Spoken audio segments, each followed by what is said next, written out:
The importance of the visit. Now, this is the first time that a VVIP visit on both sides is taking place after 38 years. And this is the first visit of President Lorenzo to India since he assumed office in 2017. And it also marks two important events. One is the 40th anniversary of the establishment of diplomatic relations between India and Angola. And the second is it marks the 50th anniversary of the independence of Angola this year. As you all know, that Angola is holding the chairship of the African Union, which is a very important area for us too in the context of India-Africa partnership. So we're seeking their support in deepening our relationship with Africa. And the delegation level talks between the two leaders covered a wide gamut of relationship, covering making an assessment of the existing relationship as well as the futuristic scenario in terms of new areas of cooperation. During the press briefing, there was a very strong message, and also during the delegation level talks, President Lorenzo condemned the heinous, cowardly terrorist act in Pahalgam in Jammu and Kashmir. And there was condemnation of it, expressed condolences to the bereaved families and solidarity with India in tackling terrorism in all its forms, including the cross-border terrorism. Now let me touch on the substantive part of the relationship. As you know, the bilateral trade between India and Angola is $4.2 billion. Much of it is in the favor of Angola, about $3.5 billion. But 90% of the trade is in oil and gas. We import a lot from Angola, both oil and LNG. It is the second largest supplier of oil and gas from Africa after Nigeria. India exports about $700 million worth of items, but varied items, including pharma, medicines, vaccines, automobile components, engineering products, plastics, and refined oil. During the visit, a lot of coverage on the energy security aspect from India's point of view. As you know, that Angola has discovered new oil fields, and where they sought India's support, particularly Indian companies, to help them in the refinery processing, to set up refinery units there, and also exploration of onshore and offshore oil fields. Defense is another area of cooperation that attracted a lot of attention.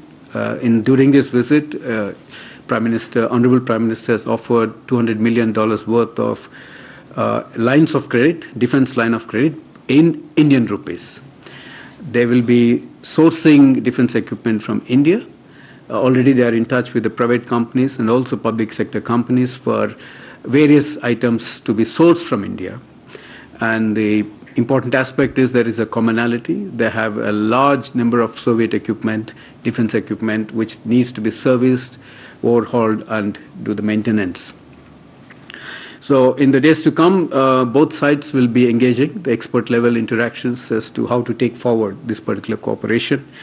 Honorable Prime Minister has also offered the Angolan experts to be trained in India in the defense area, both under ITEC and also a very specialized training program for Angolan defense forces. Agriculture is an area of great interest to Angola. President Lorenzo requested Honorable Prime Minister to give assistance in creating a situation that Angola could become fully secured, fully self-sufficient in food production. There again, various elements. Angola, as you know, after the civil war, after it won independence, it suffered civil war for 27 years.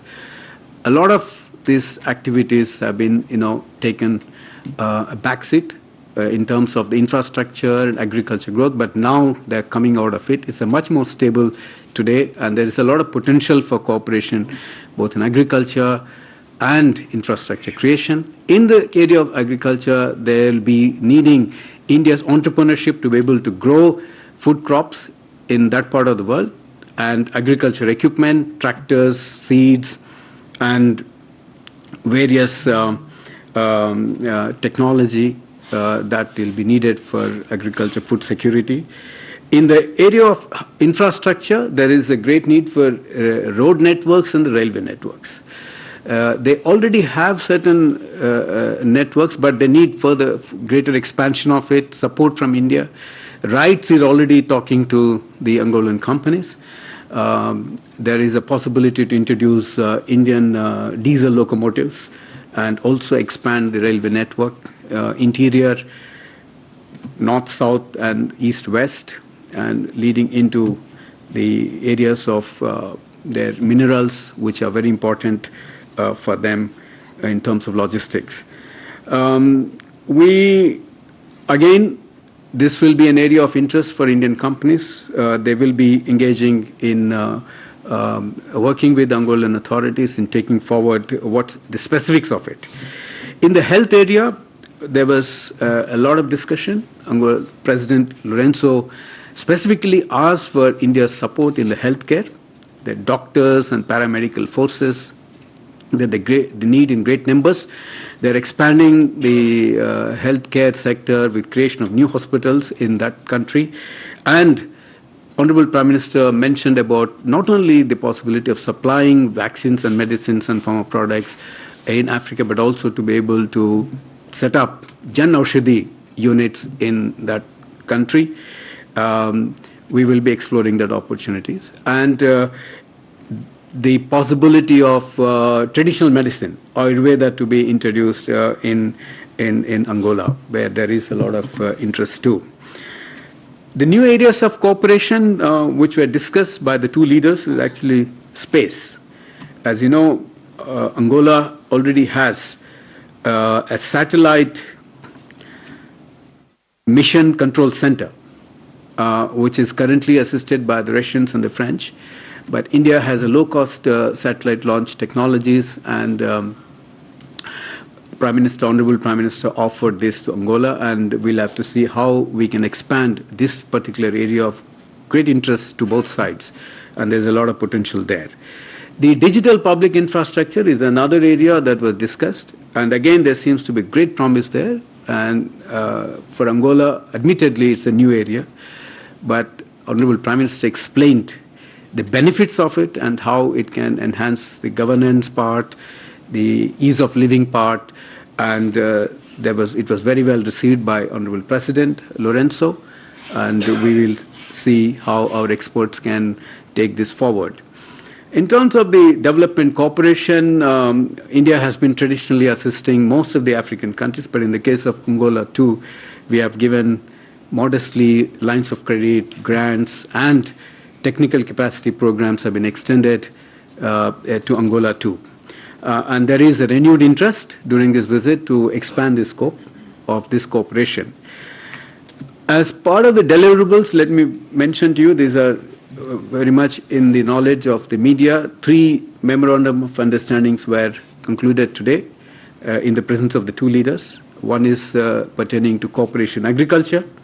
The second is cultural cooperation, and the third is in the area of traditional medicine and Ayurveda. During the visit, again, Angola expressed interest to join International Solar Alliance, and to that effect, they have delivered the framework agreement, which will, in course of time, formally induct them as a member of the International Solar Alliance. In the context of the African Union, as you know, Angola is currently the chairship holding of the African Union, and we are very keen to hold the next edition of the India-Africa Forum Summit, which is the 4th edition.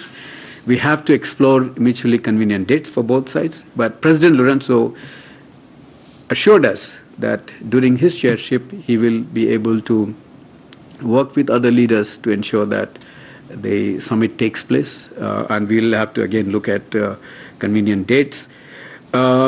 He also mentioned about the rise of India and how it can play in the context of not just Angola but also Africa as two to India and Africa to playing a stronger role, a dynamic role, and a facilitating role in the global south. And Africa is the core of the global south, and that's where he sees a great interest. And taking that forward further, the rise of India, Honorable President Lorenzo also mentioned about India playing a greater role in the world context, and he sees a great role in internationally, particularly in the UN system, the reform of the UN. Both have collective interest to ensure that the reform takes place effectively and reflects the contemporary realities. And in that context, he mentioned about India's role in the UN Security Council as well. Well, lastly, let me also mention that there are about 8,000 Indians, diaspora, strong diaspora in Angola, quite extensively spread out in various activities, both professionals, traders, and retail network, businesses, and successfully contributing to the economy of Angola. So I pause here, friends, and if there are any questions, I'll be happy to take, or my colleagues could also support me in answering those questions. Thank you very much. Uma. Good afternoon. I'm Huma from Stat News Global. I have two questions. You talked about the food and the energy security. So, in the especially in the agri sector, was there a discussion related to leasing of land for Indian farmers, or is it just about giving the machinery and seeds? And my second question is related to defense and space. So have they identified what exactly would they be wanting to buy from India, and would they like to tie up with ISRO for any future space program? Keshav. Thank you, sir. Keshav Padmanabhan from the Print. My question is regarding the $200 million line of credit for defense.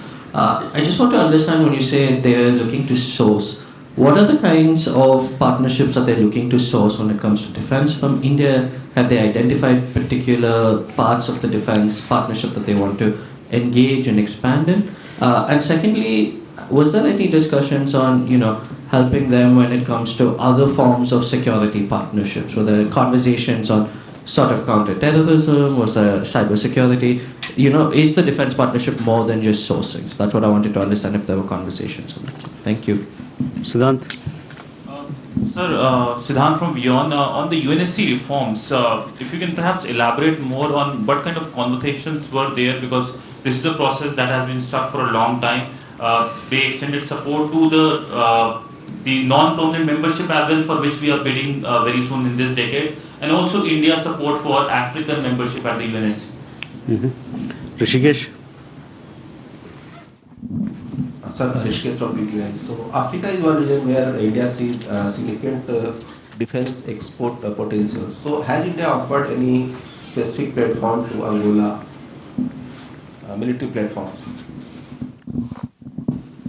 4 questions we can take. You can answer these, sir, and then you'll come back more. Well, anyway, I think some are overlapping questions, so I'll try to give a broad spin on that. So one is the Huma's question on food and agriculture. Now, see, I think the specifics of it would need to be sorted out at the expert level. But I think, we have to understand that Angola today is about 40% of India's land mass, which is quite significant. For a population of 35 million, there's a huge land mass. And I also mentioned that, during the Civil War, there's been a lot of mining. So a lot of it has been demined. So there's a huge area of tracts of land, arable lands are available. We have to study the land lease. But I see there is a general trend in Africa that they're offering up to 90 years, 99 years of land lease. And that is where is a great potential and opportunity for Indian entrepreneurs to go there to be able to cultivate and grow crops. And this is not new. It's already happening. In many countries, it's happening already. And specificity of it we'll have to see, because we have to also understand the soil conditions, which is conducive to what kind of crops, millets. Of course, Honorable External Affairs Minister mentioned today in the conversation with his counterpart whether there's a scope for millets. But yes, there are multiple opportunities there. But I think today we have to see in the context of securing, making African countries and the continent self-sufficient in agriculture.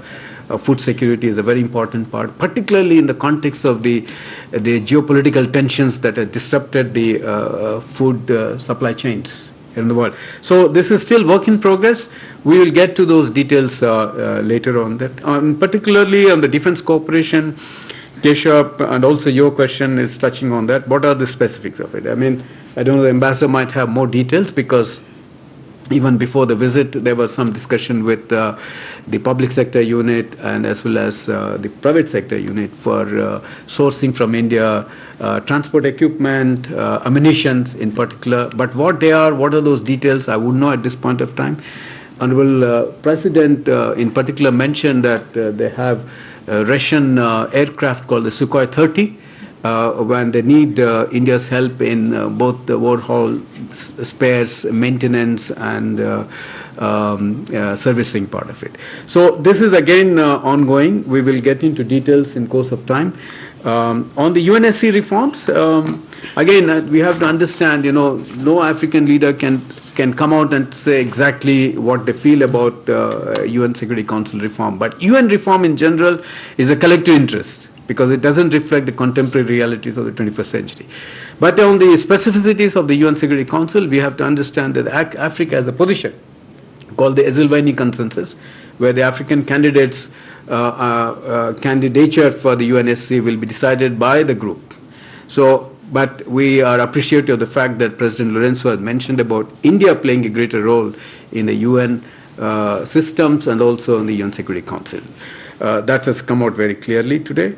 Military cooperation that going beyond defense, I think one is in the capacity building, but in terms of the cyber security, again, we haven't gone into those details. Perhaps Angola is not so intensely into the cyber security aspects of it, but they are sympathetic to war in terms of terrorism, the disruption that is happening, and they are quite aware of the fact that the civil war has affected them and it disrupted their societies as well. So there is a scope for military cooperation, but we'll have to see how far and to what dimension, at what level it can take place. Maybe I'll request our ambassador if he has anything to add on the specific question. There was a discussion during the meeting between the Honorable Prime Minister and the President on the possible areas of capacity building and training, and the Honorable Prime Minister offered specific courses on counter-terrorism, cybersecurity, etc. But as Secretary mentioned, we need to work out the further details of it.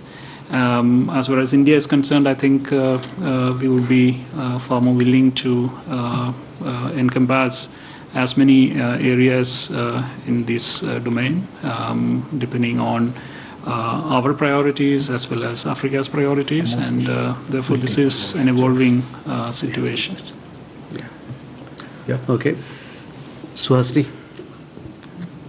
Secretary, this is Suhasini Heather from The Hindu. You had mentioned that President Lorenzo condemned the Pahalgam attack and also has offered support to India for its actions against terrorism and cross-border terrorism.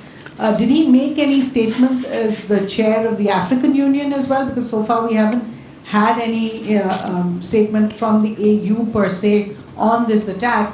And if I could ask, maybe additional secretary could, is there a response to the EU, the UK, the US asking for India and Pakistan to work together to de-escalate tensions at present?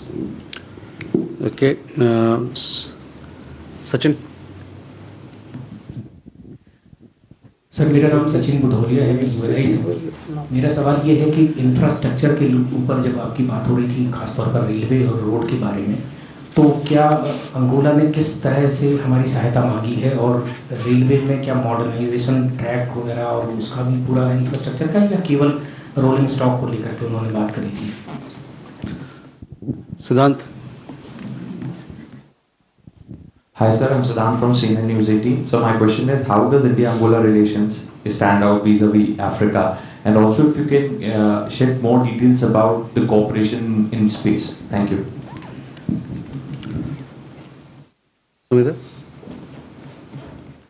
India-Africa cooperation, IAFL. Hi, sir. Yes. Sumita from ET now. You mentioned about DPI being an area of cooperation. Just want to get an understanding on what was exactly arrived at so far as the understanding between two sides is concerned, and what is Angola expecting? Are there any timelines of DPI perhaps being rolled out in the geography? Okay. Siddhant, can you repeat your question? Sir, India's relations with Angola vis-a-vis Africa. Okay. So both are Africa and India. Enjoy. Sir, you spoke a lot about defense cooperation between the two countries. Did the meeting between Rajnath Singh and the defense minister of Angola happen at all?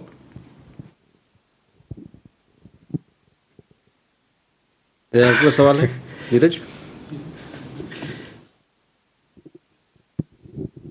नमस्कार sir, मैं नीरज सुबे प्रभा साक्षी से। Sir, Angola पर जो विदेशी कर्ज है उसमें लगभग 40% चाइनीज़ है और वहाँ पर कुछ चाइनीज़ बैंकों के साथ उनके जो पेमेंट्स के जो समझौते थे वो रद्द भी हुए हैं, उनको दिक्कत भी है। तो अपने जो सहायता की है अंगोला की, क्या उन्हीं प्रयासों में एक और कड़ी उसको माना जाए जिसके तहत संघर्षरत देशों को चाइना अपने कर्ज के जाल में फंसा रहा है और भारत उनकी मदद करता है? दूसरा, आज प्रधानमंत्री जी ने जो अंगोला को डिजास्टर इंफ्रा से या बायोफ्यूल वाला जो हमारा प्लेटफॉर्म है, एक और प्लेटफॉर्म से जुड़ने का जो आह्वान किया है, उस पर अंगोला की क्या प्रतिक्रिया रहेगी? Yeah, thank you. Well, few questions I'll try and mix up with others. There's common threads here. Suhasini's question on the cross-border terrorism, we haven't yet received the AU statement as such on the recent attack in J&K. But today's clear condemnation by Angola in his capacity also as the chair of the AU is itself very significant in my view. It also covers both bilateral as well as the African Union. And that's it's coming out very clearly in that context. But I think other part of it you could answer a little later. In terms of the infrastructure, we have to understand, and as I said, Angola has been behind the curve in terms of infrastructure because of its own past, the civil war and all that. So there is a lot of scope for road network to be built, and also in the railway network. Now, specifically on the railway network, they have some track, but there's a single track. But if you have to improve your logistics and also reach up to your critical minerals and mining areas, then you need to have a lot more capacity and a lot more modernization taking place. And that's where India is coming in. RITES is in talks. They're just not talking about rolling stock, but they're also looking at the possibility of expanding the network and also creating modernization there. India-Africa cooperation in the context of both Angola. See, we have to see the relationship of India-Africa in an overall context of the global south as well. Our trade with Africa is about $100 billion.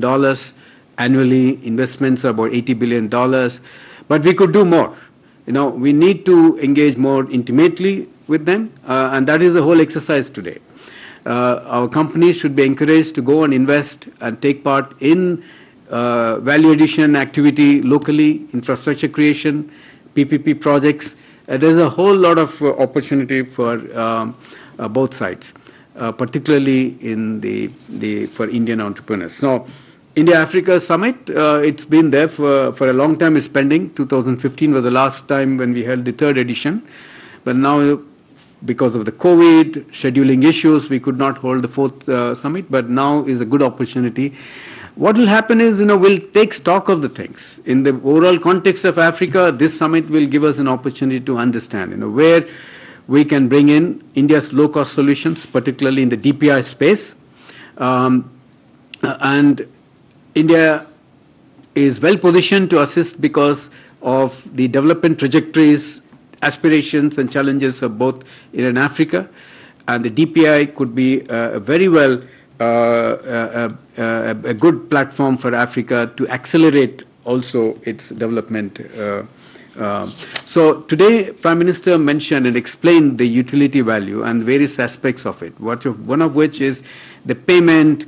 He also mentioned about the ease of payments, the ease of the governance, the ease of delivery mechanisms, and I think in particular he mentioned about simple things like how fishermen can actually use this technology to track the fish movement, the stocks. He mentioned it. So there are various applications to it. I think many of the African countries are still new to this, but I think there is a need for awareness building, and from there onwards, helping them to build the infrastructure, both software and hardware, and the capacity building. There's a lot of work ahead for us. I believe so. But already many of our Indian companies are there, and they are constantly talking to the companies. Our banks are talking to them. The National Payment NPCI experts have also visited many countries. So this is work in progress. Now, in terms of the defense ministers meeting, I'll ask my additional secretary to explain this. Now, China role, of course, China has a very strong presence, not just in Angola, but across Africa. But we have to be also understand our strengths. There are certain areas where India can do very well. There are certain areas perhaps China is already doing well, but not necessarily is the competition. India's skills, India's low-cost solutions had its own merit, its own value, and deeply appreciated by the African countries and the leadership. And we would like to build on our strengths in deepening India's role in the global south, particularly in the African continent. So I like request my colleague Sevilla Naik to come on that particular defense ministers. Thank you, sir.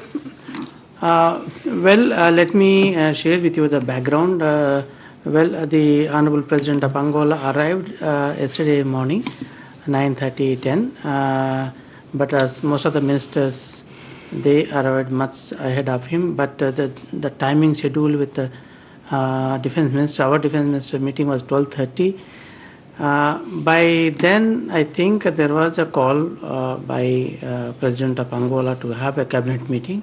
So the scheduling issue came up, and then somehow they had to postpone. And subsequently, they didn't find any suitable time for a meeting with the defense minister. So it didn't take place, so therefore had to be cancelled.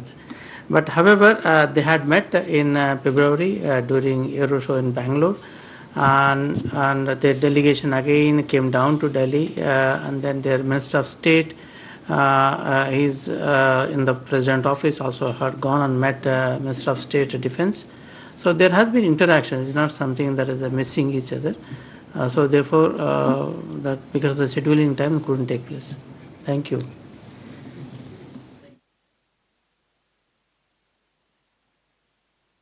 My due apologies on that, but let me explain to you that this is a new area of interest for Angola in particular. They have raised this, the President Lorenzo asked Prime Minister for help. So what we are going to do is get into specifics with the experts. I think ISRO and their side will get into talk, but I think there is interest for also the low-cost satellite being launched by India and the data sharing, those things. I think that will form part of the cooperation in the space area. But we'll have to, again, go into details eventually in due course of time when experts meet. Thank you very much. Suhasini, responding to your question, as you are aware, the global community in overwhelming numbers has come out strongly condemning the terror attack on Indian soil. They have also conveyed a very strong sense of solidarity and support for India, that they stand with the people of India in this hour. So that is, we are very appreciative of their solidarity, of their strong condemnation of this terror attack. With that, ladies and gentlemen, thank you very much for your presence. We were receiving live coverage of the Ministry of External Affairs is briefing being addressed by the Secretary Economic Relations, Damu Ravi, and the official spokesperson, Mr. Randeep Jaiswal. They were taking questions about the visit of the President of Angola, Mr. Lourenço, to India, and also about the potential of this relationship, since Angola currently is also the chair of the African Union, whether the relationship and the trajectory of that relationship, in which direction it is going. They talked about various subjects, including terrorism and counter-terrorism, and how strong statements have come out from across the world, including from Africa, against the terrorist attack that took place in Pahalgam. Also about several new areas of cooperation that can come about because of the potential and the potential for cooperation between India and Africa. Some of these nations in Africa, including Angola, have had a charred history because of civil war and things like that. In fact, much of their land is also mined, and a lot of demining has taken place, and as a result, a lot of cooperation can take place in the field of agriculture.